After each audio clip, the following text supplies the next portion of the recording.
we are testing in this Pivot 2022 SPE Datathon. Testing is a multidisciplinary team that we are located in different worldwide locations, as we see here in this slide, and we are integrated by Nabil, Omar, Jerjes, Moises, GC, Alexei, and myself, Sonia.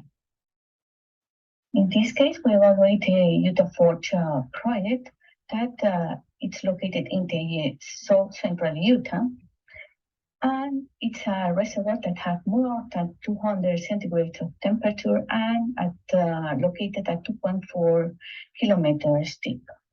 In this case, this is an ESGS production field, and the main objective is to find the optimal well location of production wells in order to maximize the energy and the electrical power output. We present our results and interpretation in order to obtain these results. As mentioned at Sonia, our team developed a procedure to analyze the data according to the purpose of the Datathon, which is to find a theoretical optimum well placement of the production well. For that reason, we follow this workflow. First, the data received was divided into 3 sub-teams to investigate what each team can see. The first team analyzed the input result of 30 years, the second team analyzed the 20 years input results, and the third team analyzed the short first year. So, my colleague Moises will explain the exploratory analysis of the data to determine if there is any correlation or not. Next, Nebel will explain the correlation matrix, how it can help us to determine any relationship.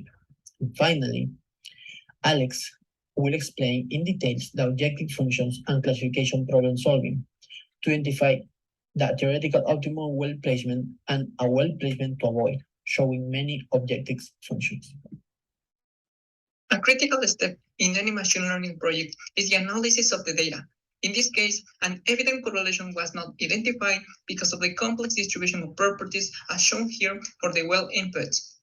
We examined the data to deal with missing information and outliers to later perform a feature selection process using tools such as partial correlation and principal component analysis. And finally, explore the use of equations that capture the physics of geothermal production. Here's our correlation matrix, which shows the various input and output parameters.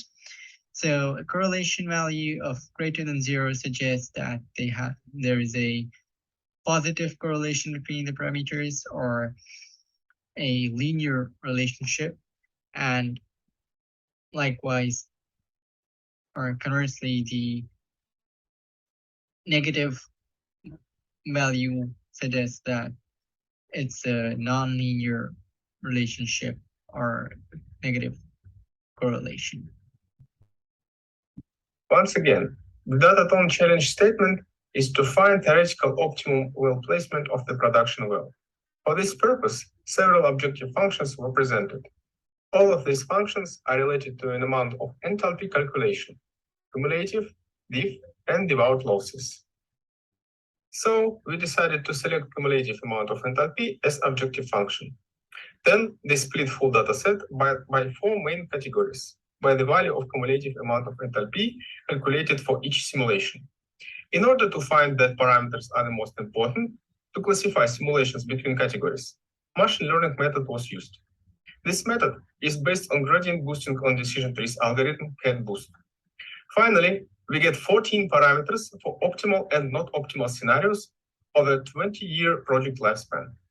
Taking IQR, which is interquartile range of this parameters distribution in dataset, we find optimum well placement parameters as well as well placement parameters to avoid. As we can see, an important part of machine learning process is the analysis of the data. We could not see an evident correlation due to the complex distribution of the properties. Our team developed a procedure to determine a theoretical optimum well placement and the well placement parameters to avoid.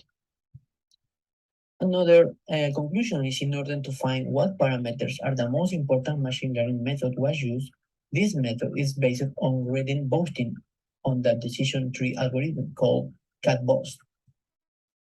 And then we got 14 parameters for optimal and non-optimal scenarios over a 20 years project lifespan. And then what we learned, how we can apply data science in geothermal industry, having this real data.